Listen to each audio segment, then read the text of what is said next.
Hello, this is Marcus Freiberg, and in this video I want to share an experiment I've been working on lately, which is a digital version of Francis Treshams Civilization game, a precursor to the famous Sid Meier's Civilization game. So it's a board game that came out in the 1980s, published by Heartland and Trefoil, later on picked up by the Avalon Hill Company, which is this version that I have here.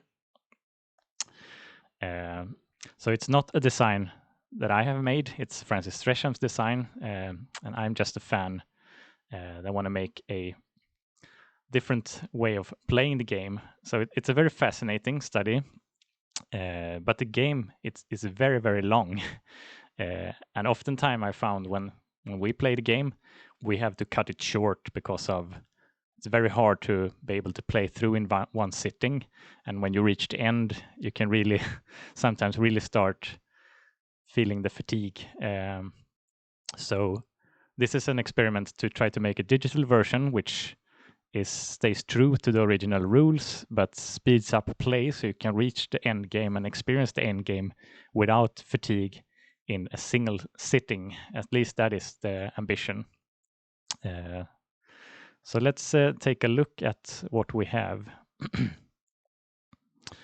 So this is the game board and the little lobby window here. So I can choose which civilizations to play with, and I can choose which map parts I want to include and exclude. I can also set the population cap, which is tied to the board size and the play count. And I also get a little nifty information window down here. So I can see for this setup, I will have 18 land tiles per player and a total of 35 food, which is the number of the tiles per player, and 8 city sites, which is these little circles and hollow circles, which is where cities are cheaper to produce. But I think a nice setup would be playing with Africa and Italy and also Crete to showcase what we have in this version.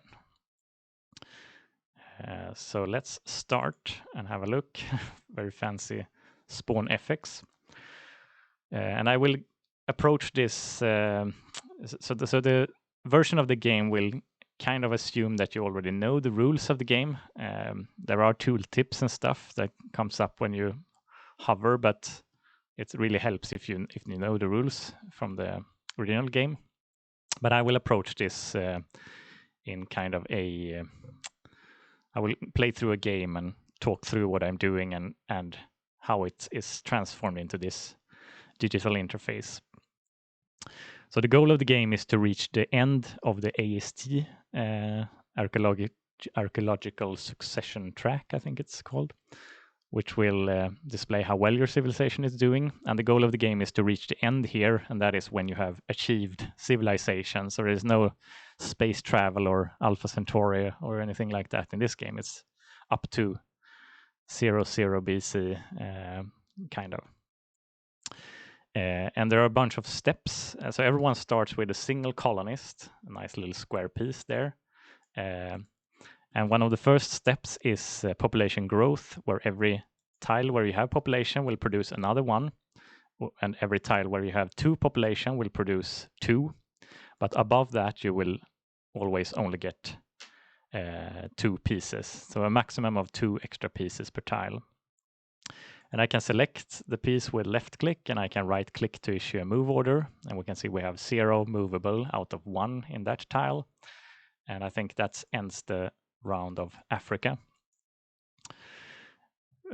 Player order is decided by the census here, which is how many population tokens we have on the board.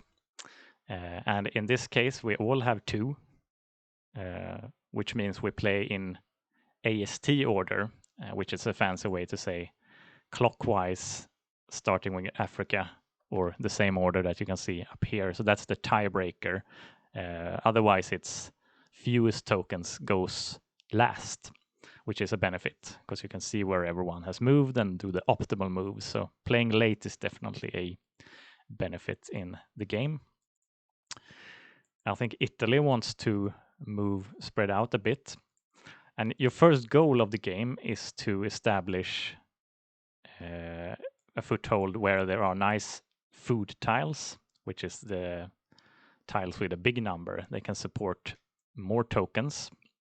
And you also want to move towards city sites, the circled ones, where you can throw up cities later on. And that is actually our first goal of the game. Is every round we're going to advance a spot here, but in order to enter into the highlighted zone here, we will have to establish 2 cities.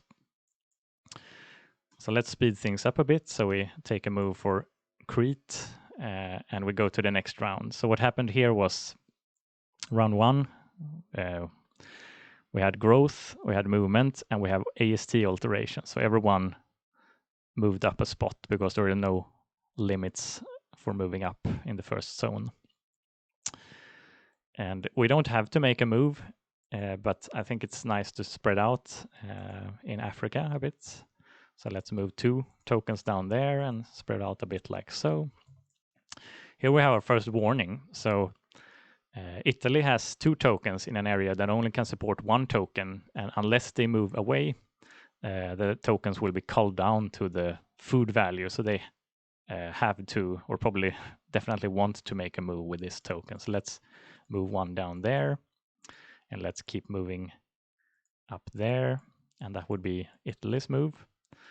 And then we have Crete, which have nowhere to go, but they're fine for this round. But next round they probably will have to buy a boat, so I will explain that part of the game. So new round begins with the AST alteration. Everyone moved up, and population growth, everyone got 4 new population. So Africa has to move here because they are overpopulated in a 2 zone. So let's spread out like so. Let's spread out a little bit like so for good measure. And I think that is good. Moving on to Italy, we will have to move forward toward these. I think many of the juicy city sites are down here, and many of the nice farmlands are up here with the nice big numbers. And we want to establish ourselves on top of the boot. So let's move this guy up there as well, and that would be Italy's move. And now we have to build a boat. And this is a little bit of a temp interface, you can say, but you can determine how to pay with the boat, either with levy or coins. So levy means that you sacrifice population on the tile you build, and because we don't have any coins yet until we establish cities, that's what we have to do. So how you build a boat is, you can watch the log here, or the help window here, and building boats are B, and disbanding boats are D. So I will have to put the mouse cursor where I want to build a boat and press B, and that turned 2 population into a boat. And to select the boat, I click multiple times on the tile to cycle through. And I can go ahead and pick up populations along the way using either the embark or disembark button. And the boat can move up to 4 steps. So you can see the highlighted areas is where we can reach. So what I think we want to do is pick up 4 population points and spread out on the islands. So I'm going to move here, press L for load or embark 2 times. Actually undo that. So I'm going to undo the turn. I'm going to pick up 1 guy here and 3 guys here. And I'm going to go here, drop off 1, and drop off 2, because we were out of moves, so we automatically dropped off. And that would be Crete's move. So now we are approaching the first zone here. So Civilization will have to start thinking about the city construction. I think I want to move out so, because remember, you could only get at most 2 more population per tile. So this even though there are 3 here, they're only going to produce 2 more. So I think it's wise to spread out like this. So we get 2 here and 2 here, like so. But otherwise, I think this is the best we can do with Africa. Italy will keep going east, and this will follow up. And then we have to spread ourselves out. And here you can see the interface tells you 1 out of 2 movable colonists. So I think that'll do. And then we're back to Crete, which has some problem on the island, but I think we can use our boats. So the boats from last round will need to be maintained. So you will have to pay. It costs you 2 population points to build a boat, and it will cost you 1 population point to maintain the boat. So I think we'll do that. And by doing that, I just build a boat where there already is one unmaintained, and that would automatically maintain the existing boat instead. So I'm going to pick up 2. I'm going to pick up 1. 1, 2, 3, 4. So I can move here and pick 1 up, and then drop off 2 and drop off 2. So I'm starting to establish myself on the mainland, and that'll do. So we're entering round 5. So this is where civilizations are going to have to build cities in order to progress. And we're starting with Italy this time, because Italy has 32 population points, while Africa just got 2 here, so they got to 31. So that's the census order, which I mentioned earlier. Italy doesn't have to establish the cities this round, though. So let's just build 1 city. And I think we want to build it out here, like so. And we try to relax our population a bit by spreading out and keep moving up. And we might have our first combat here soon. So I will get to explain how that works. Yeah, I think this will do. And then moving on to, so how you build cities is you move 6 population points into one area, and city building happens before population reduction.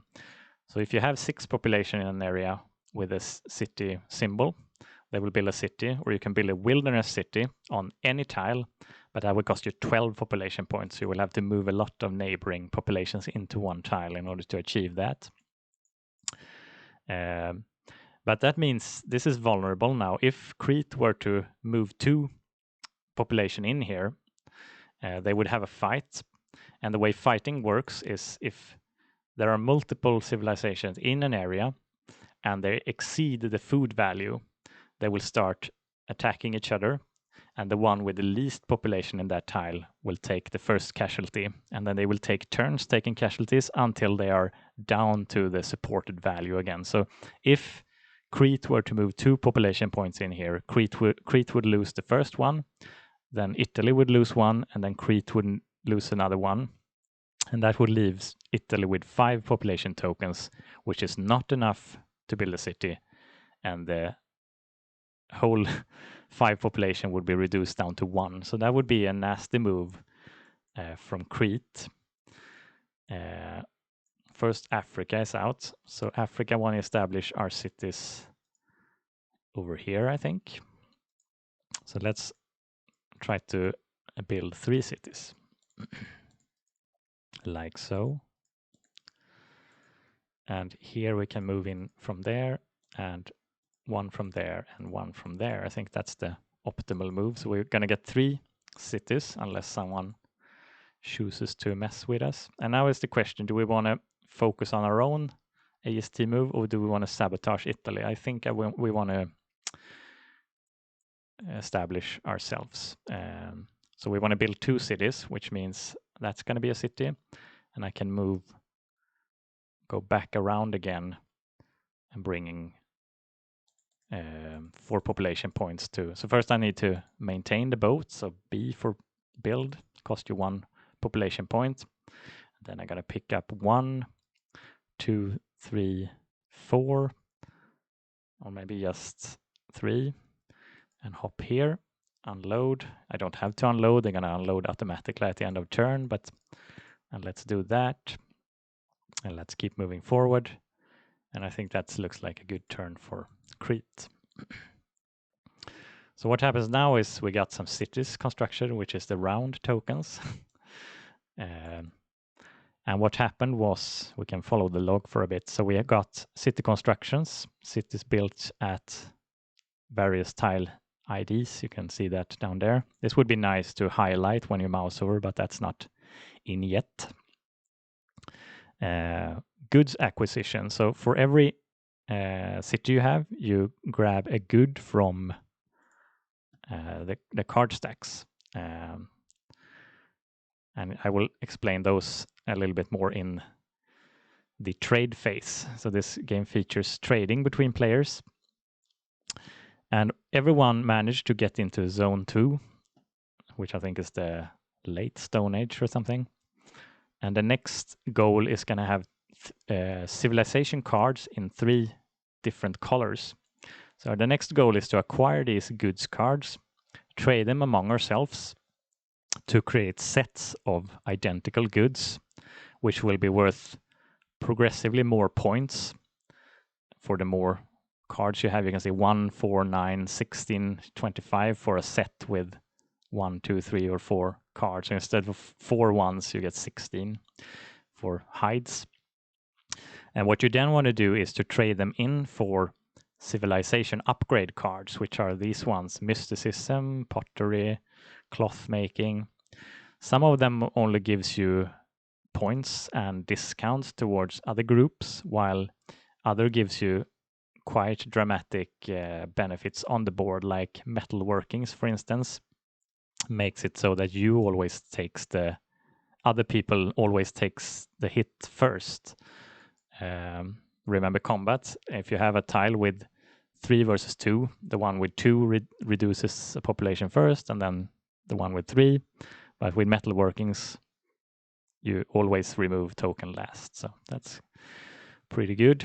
But let's speed things, keep things going. So Italy is first out on round 6. We also had taxation. That's another benefit of cities. So taxation is another way to acquire the cards, and that means that your population tokens turn into money, basically, 2 per city. So Africa got 6 populations into money. So this means that they have 25 population on the board. They have 16 in reserve in stock, which could be put out on the board, and 6 of them are turned into coins, like so. So your population can be in 3 stages, either in stock or on the board or in money. So the more money you have, the less population you're going to be able to field on the board. So it's important to keep spending money to cycle your tokens back. There's another dramatic thing that can happen if you exceed the coin value, or I should say, if you don't have stock left, so you can't move the tokens into money, cities are going to start to revolt, which is bad news. They will turn into someone else's color, and that would be the one with the most tokens in stock. Okay, so let's build some cities for Italy. And another thing that happened here was Italy have 45 tokens on the board out of their 47 in total. But they only had, so they should have had more population, I think, but it was limited to 45. And this is one way this app differs from the board game. So in the board game, if you have insufficient tokens, you got to choose where to populate. The way this app handles it, and hold on, because this is gonna make some head spin, I think. So in this version, they will be distributed randomly. Which is, I think, some players will definitely take issue with, because the spirit of the game is less randomness. The combat is deterministic and so on. But I think it's important in this app. Remember, the goal of this app was to speed up play so you can experience these endgame turns without fatigue in one sitting. And I think optimizations like this makes so much in speeding up play instead of stopping the game, having you distribute your population, moving to the next player, stopping, and so on. Of course, this will create frustrating situations where you might want to build a wilderness city down here as Africa. In that case, you definitely want 2, 4, 4, and 2, so you can move all of them in and create a stack of 12, which is enough for a wilderness city here. And a random population might choose to populate others with the tokens that you have instead. So that would be a sad time for Africa, but you got to deal with it in this version and roll with the punches a little bit. Thematically, I think it works like it's very hard to to micromanage an entire civilization in prehistoric times. So I think thematically it's kind of works, but that's how I chose to handle it in this version. So let's build cities here, and building cities over here might be scary because Crete might come in and mess with us. There is also hollow city sites, which means they are situated in the lowlands, which are prone to flooding. There are catastrophes in the game, and we definitely will see a few of those coming up in the coming turns as soon as you start pulling goods cards, because that's where they are hiding. So let's relax our population a bit. So this will be 3 new cities, and moving on to Africa. Sorry, and Africa can build a city over here, but now we need to expand across another island, and this is nice because now we have cities. We had taxed for a bit, so 6 population is in treasury now, which means we can use those to build our ship instead of, you can use 2 population, 1 population and 1 coin, or 2 coins. And I want to preserve my population in these early stages, so I'm gonna build using coins instead. So that was 2 out of our 6 coins. And let's move up here, drop off 2, and move up here. And then we're gonna build another boat, pick up all 4, and let's I'm thinking of maybe dumping them all up here, invading Italy. And 1, 2, 3, 4. Remember, a boat can move up to 4 steps. I think we'll have to have a guy starving. We can move him in here to discourage people from moving in. So you can move in, you only require 6 to build a city, but you can move some access 1 in there. So it will take more to kind of sabotage your city. And then we have Crete. And in this case, I think we really want to preserve our population because we have the smallest population out of any. But I think we want to build a city for sure. So I'm going to maintain this boat, move down, pick up 2, and drop them off on our main island. And then spread out like this. And that would be maybe we want to position our boats better for next round. So let's position it on here and move on. So we had a combat here. So let's check the log, what happened here. So we had combat on tile 35. And on this tile, we lost, Italy lost 1, Africa lost 1, and then Italy lost another 1. And then we were down to population limit. Remember, we brought 4 guys in there. And then we had city construction. So we built a city down here, and Italy built their cities. And then we came to reduction. So we had 3 guys left living here, and they had to be culled down to 1 to 2, sorry. So we lost 1 there. And then we had goods acquisition. And I think, so no trading still. So you can trading in this game is, let's explain trading when we, the thing is you need 6 cards to be able to make a reasonable trade. So I think we should, but we have enough to pick up a mysticism. So let's do that, and I will explain a little bit more about that. So this would cost, the value of these cards are 28. So we have a set of 2 ochres, which are worth 4, 2 paper worth 8, and 2 salts 12, and a grain is just worth 4. So that sums up to 28, and the access one will be taken from our treasury, which will just about empty the treasury, which is perfect, I think.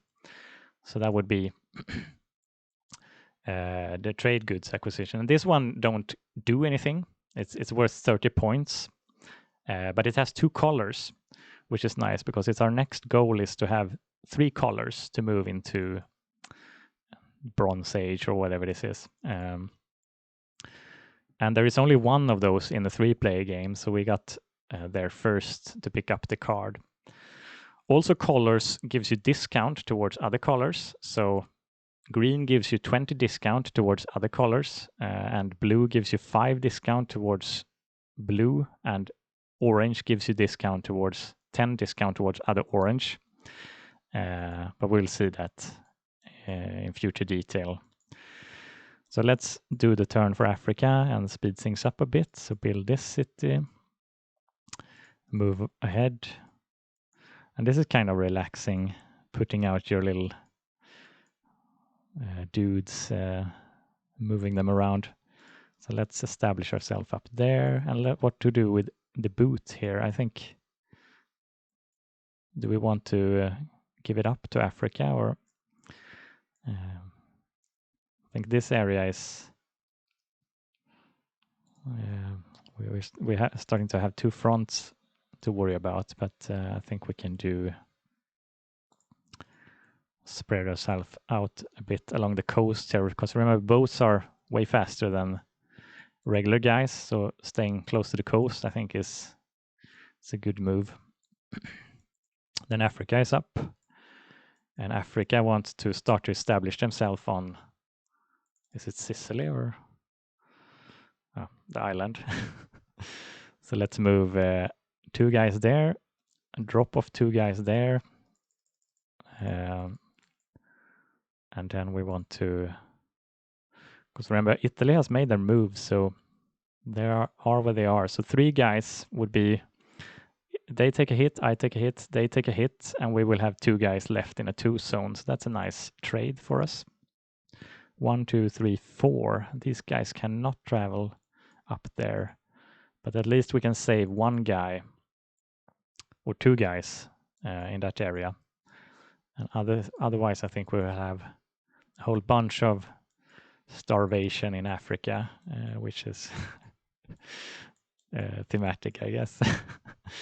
Okay, Crete is up, and they will definitely build some more city to get some more valuable cards.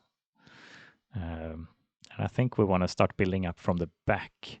So let's move 4 of these guys into here, and it starts to get kind of crowded here. And if you play the board game, you know that's kind of how the experience is. You put the person with the tiniest fingers in Crete, because that's where all the fiddly movements are going to happen. But yeah, lots of small islands you need to hop onto and so on. And maybe we want to be a little mean here. Maybe we want to try to sabotage this city up here to kind of catch up in population a bit. Although it's not the most... let's just spread out here instead. Because if we move 2 guys up here, we're going to take a loss, they will take a loss, we will take a loss. They will have 5 left, which is not enough to build a city, and they will be called down to 4, which is not very significant. And I think since we have the least population, I think our population is kind of important to use. So we have some combat, we have some stuff going on, and now we have the first trade phase, which is a big part of the board game. And the way trading works in the board game is anyone can trade with anyone. It's a free for all. You're talking, you make deals, but the format for trading is you have to trade at least 3 cards. You can trade more, and you need to tell the truth about one of the cards, and you need to tell the truth about the total value of the cards. So in this case, if I put this into the trade, I will tell people that I'm trading 3 cards with 9 value, and it includes a cloth, and I can put in a want as well. But let's say I'm a little desperate, so I want anything. And then we move to the next player, which is not how the board game works. You're trading real time for about 10 minutes. But in this case, you are coming up with, and this is the dirty word again, a random player order. Remember, movement was in census order, and some phases are done in AST order, which was the counterclockwise order. This one I chosen a random order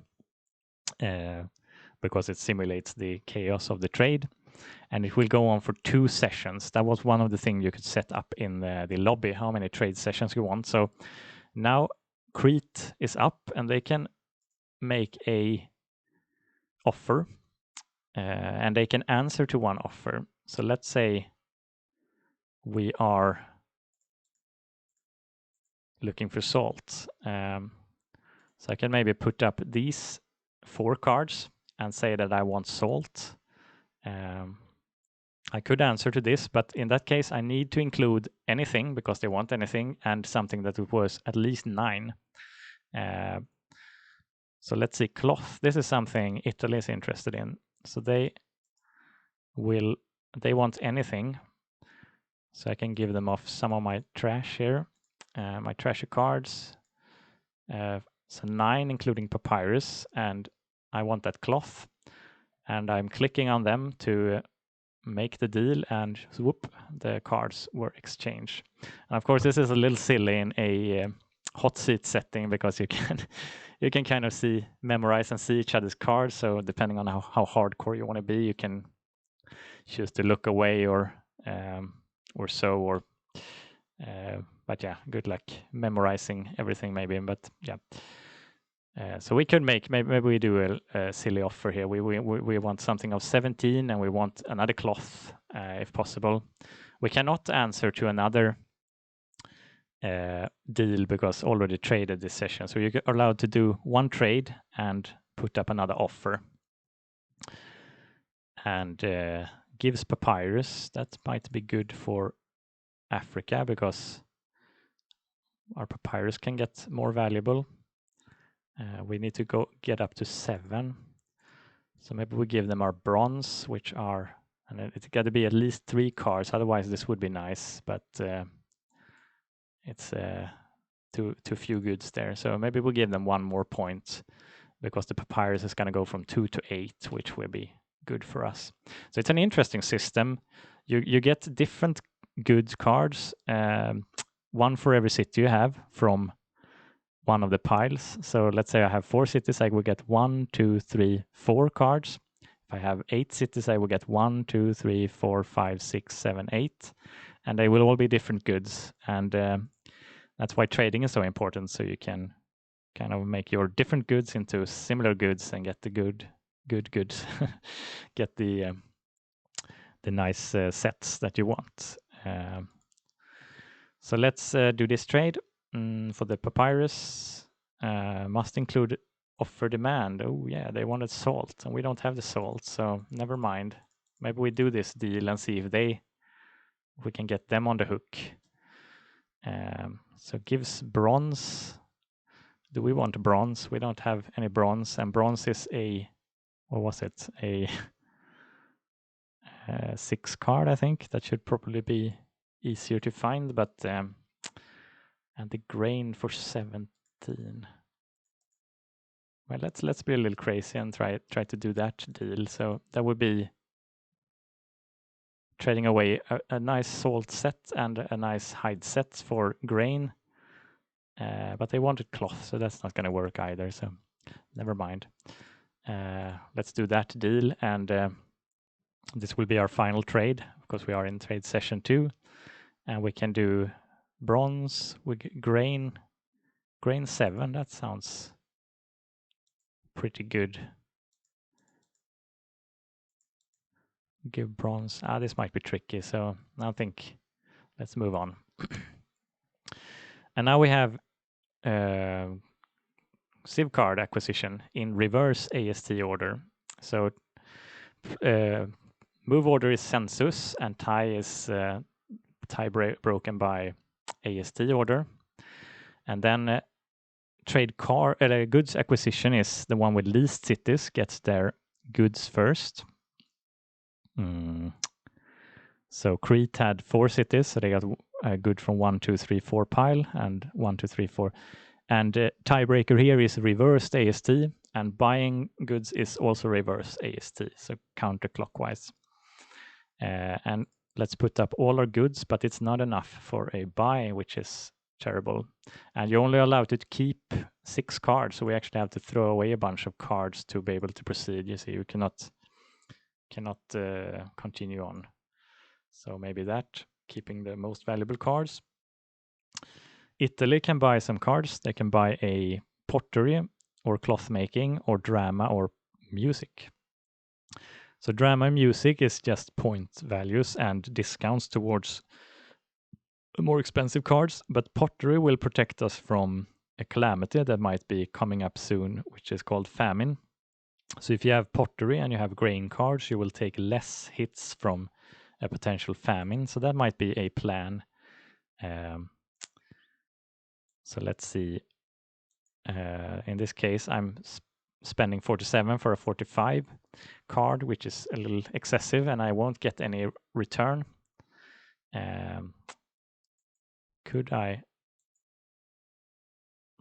Nah, it's probably fine. So let's buy the pottery. And Africa are also out of luck. They already have their mysticism, but they will have to discard some cards as well. So let's reduce our cheapest cards and move on. So now in AST, for moving into the next one, we will have to acquire those 3 colors. So Africa will have to buy something with orange or purple in it. And Italy definitely wants a dual colored card to get the third color, the second and the third color. And Crete is way behind.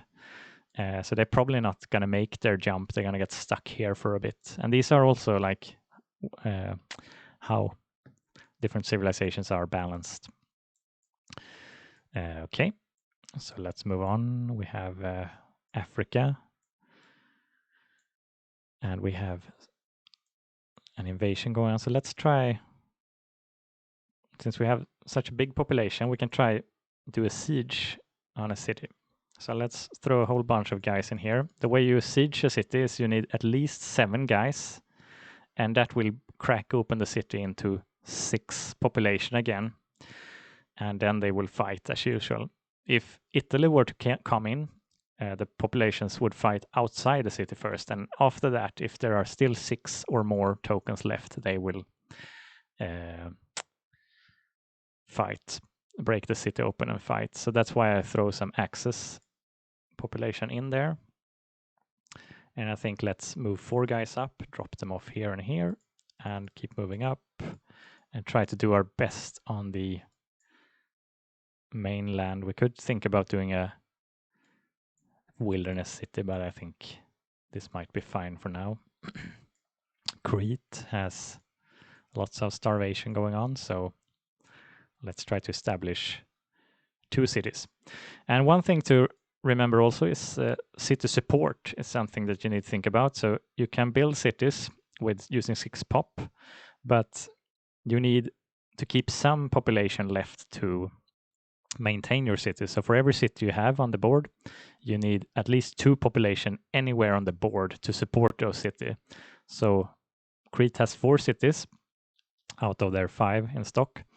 And for those 4, they will need to have at least 8 population. If they were to go below 8, let's say they have 6 population, their cities will be reduced, which means that the city will turn into the population number instead.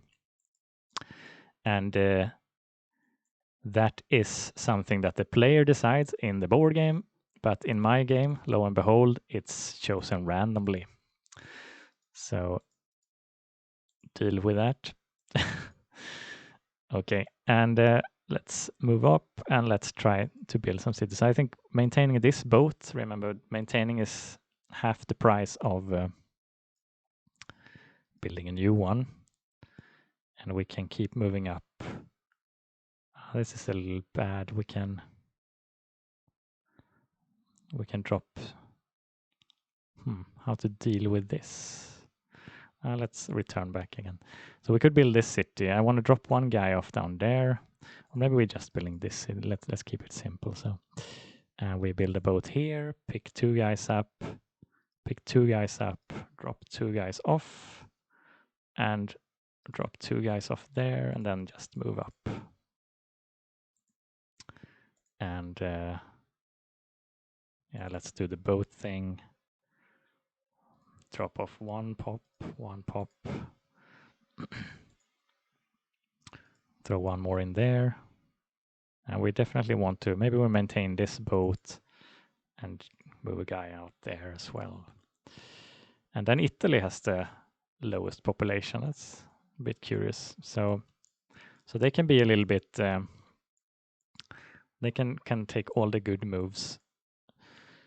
So we might want to try to build these forward cities now, since we know. So we're losing this city. We could save it by moving 3 guys in, right? So moving 3 guys in would be I take a loss, they take a loss, I take a loss, they take a loss, I take a loss, and I will leave them with 6 guys, which is 1 too few. But let's try building this city. So move everything in there. We need 6, 7 guys because no, don't. Okay, and that, and that, and that. And move out there. And that's also a thing I can mention. Moving into city sites will cities eat all the food in a tile. So they kind of work like walls almost. So you want to think about where to put up your city, because that's where the hard points are going to be traveling through. And like we've seen, cities don't produce any population either, but they give you the cards and the money and the good stuff. So this will be build a city, lose a city, and keeping a lot of good land up there. So here we fought, we had enough, and yeah, we have some calamities. Woohoo! So let's take a look at this. We have trading going on. So we start with Italy this time, totally randomly decided. They want to sell off their cloth, and maybe they want the grain. And we have Crete, which would be wonderful for Crete to get 2 colors this turn.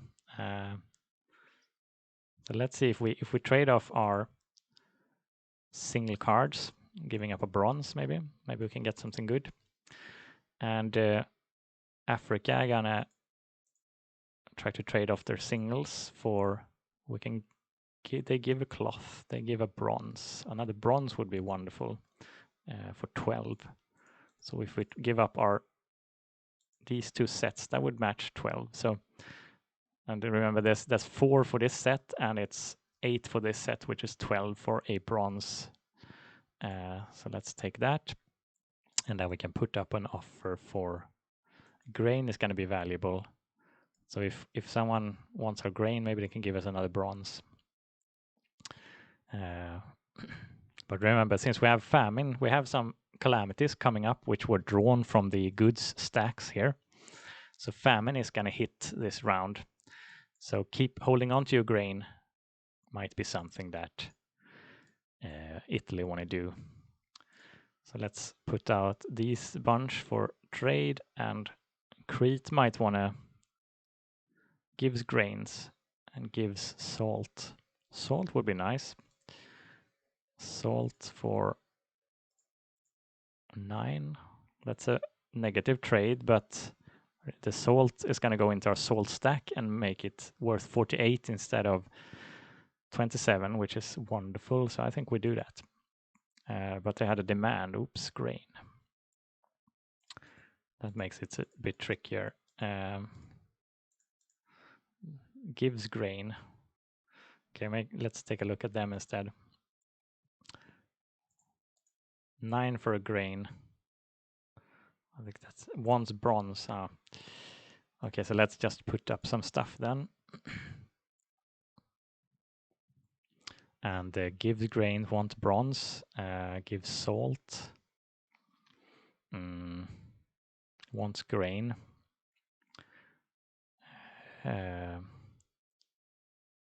We're not interested in salt. Papyrus. We could try to work a little bit on a papyrus set, but this would be way too much. So this might be tricky, but let's do it like this, and let's open up our want this time. And that was the end of the trade. So let's buy some stuff. And we could buy, we can only afford 1 card with 2 colors. We could also try to save ourselves from the famine a bit. If we do it this way, we save the grain. We keep these cards and try to match these and spend as much on my treasury as possible. This might be good. So this would give us pottery and keep our grain. And I have to discard down to 6 cards. So, but I don't want to use them towards this because I actually want to spend my money so it gets back into population, so it can be distributed onto the board again. So that's a thing in the game. You want your population to cycle back, also to avoid the revolts, which we talked about. So here we have Italy, which could buy a different color. So this one will give you 20 discount towards literacy, which is this card. And you can see there are multiple numbers of the one. They're only paying 35 for the cloth making since they have a pottery card, and it's the same family. It's both orange. So that means you get discount towards the same family. And it's 10 for orange, it's 5 for blue, and it's 20 for green. And it's actually crafts, arts, and science. So let's try to buy drama, shall we? Or actually, maybe we just save for the... it's important to keep going. So let's pick the drama and spend 80 now, our whole treasury. That's perfect. And Africa, they have a good situation, so they can just pick and choose 2 cards actually. So could we do this?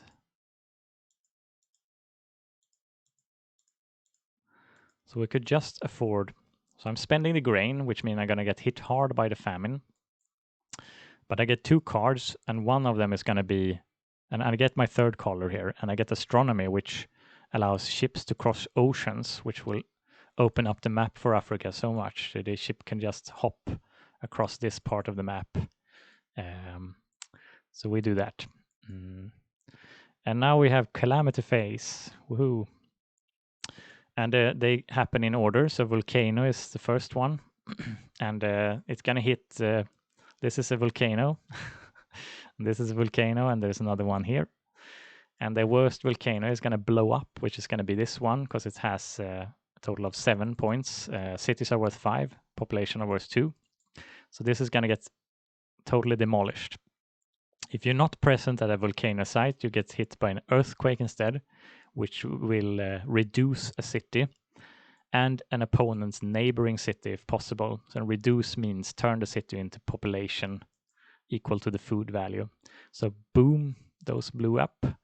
And then we have the famine, which will hit the holder by 9 damage. And you get to distribute 20 damage, but at the most 11 to a single player. So I can distribute this damage however I want to. And I think I want to hit Italy the hardest and 9 points to Crete. And I'm holding control to move everything. You can do that for movement as well, and picking these things. It says so there. Alt is also a thing. You can press Alt to get a nice like color overlay. And this damage will be distributed by the player. So you can take away a city for 5 damage and a population token for 1 damage. And this is chosen by the player in the board game. But in my game, in my version, lo and behold, is picked randomly. So boom, that was the famine going, and then the population growth happened. So take a look at the log. Africa took 7 damage because that was the volcano, sorry. They took 9 damage from the famine, which reduced one city got destroyed and 4 population tokens. Italy lost 11 points. They got the big hit there, and they lost 1 city and 6 guys. And Crete, they were clever and saved their grain, and every grain they had, because of the pottery, reduced the famine by 4 per grain. So 2 grains reduced it down to 1. So they only lost the guy on 45, which I will have to find manually. There it is. And then we had population growth. And Africa managed to move into the next zone, but the other one got stuck. Actually, Crete had an extra round to do the thing. So let's maybe... Oops, I skipped a round. So yeah, maybe this might be a good time to close things out. But I should also mention that there are tradable calamities as well, which works. So there are, in the first stack 2 to 5, there are red calamities, which hits the person who draw the cards. In stack 6, 7, 8, and 9, there are tradable calamities, which you draw out of the deck. No one knows that you have them. And when you do the trade, you can throw them into the trade, and they will hit the one who received them from the trade. So as civilizations grow larger, they get a little bit more scary to trade with, because you might get an epidemic or a disorder or pirate attack or something, which is kind of thematic as ideas start to spread across civilizations that communicates a lot and so on. But yeah, let's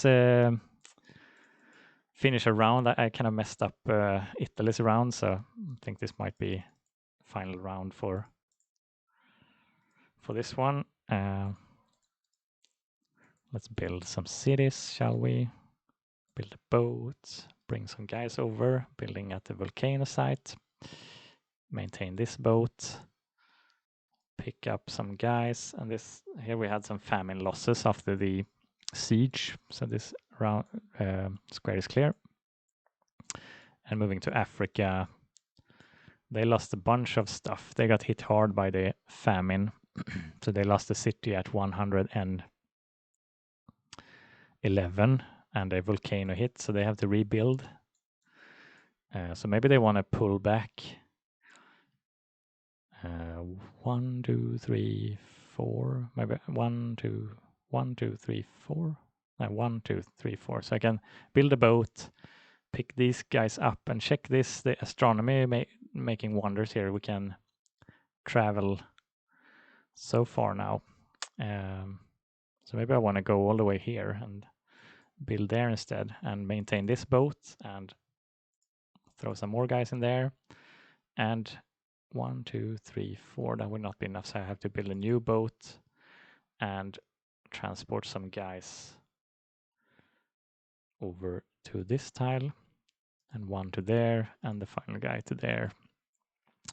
And if I want to build another boat now, I cannot do it because I have maximum number of fleet, but I can disband the fleet, I think, with the D button. And now I can build again if I want, so choose to. And let's relax our population, and that'll be good. So I didn't drop these off, but it doesn't matter. They will be dropped off automatically, and they will build a city, and we're back in another trade round. We missed Italy's turn. So sorry, Italy. I accidentally fat fingered a space bar there, so tough luck, I guess.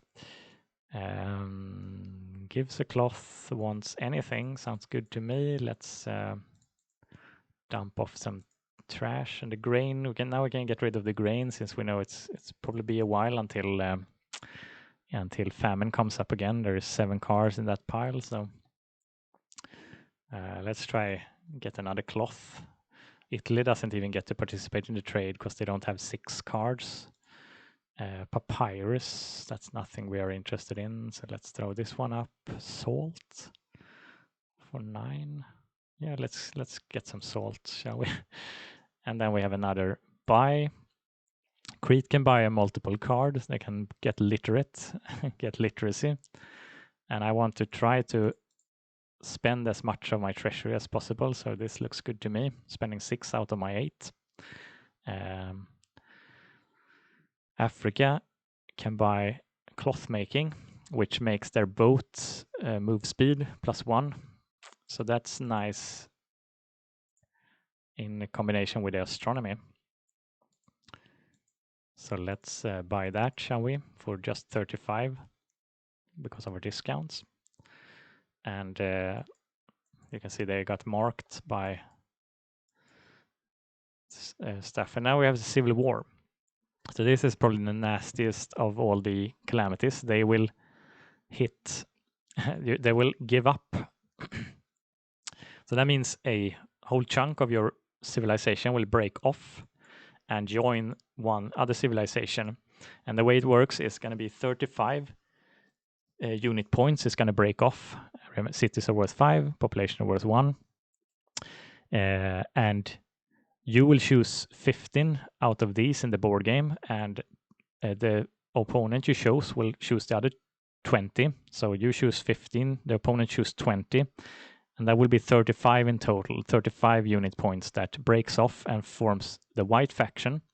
And then Italy will get to pick one of those two, either the white faction or the old faction, to continue playing as, and the other ones will join the chosen players. So let's say we choose Crete in this way because they are not doing as good as Africa.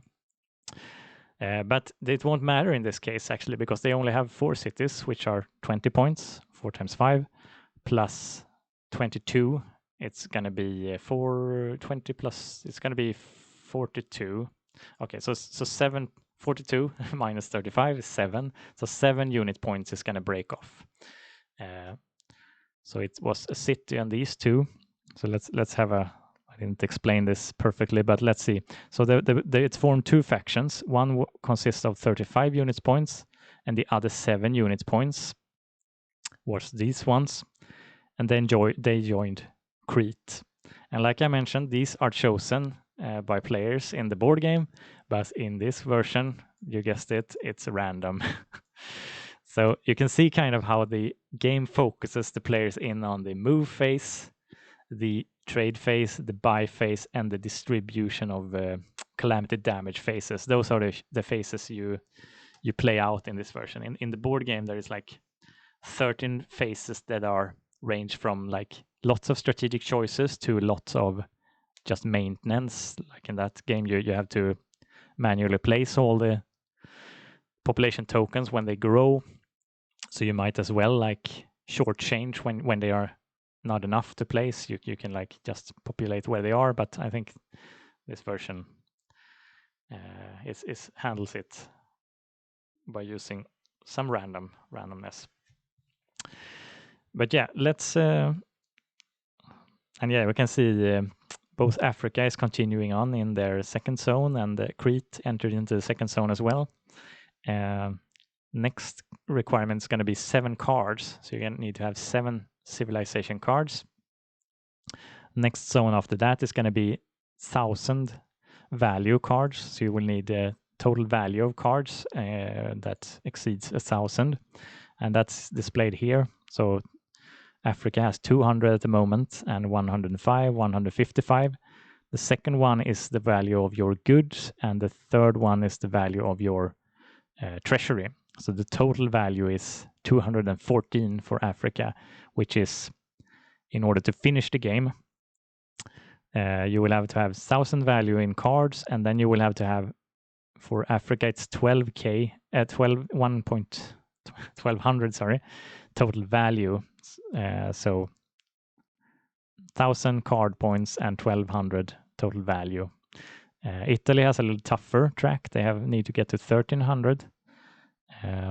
And Crete has probably the nicest one with nice long zones here, and yeah, 1,200 as a end game requirement. Is there anything else to show off? Let's see.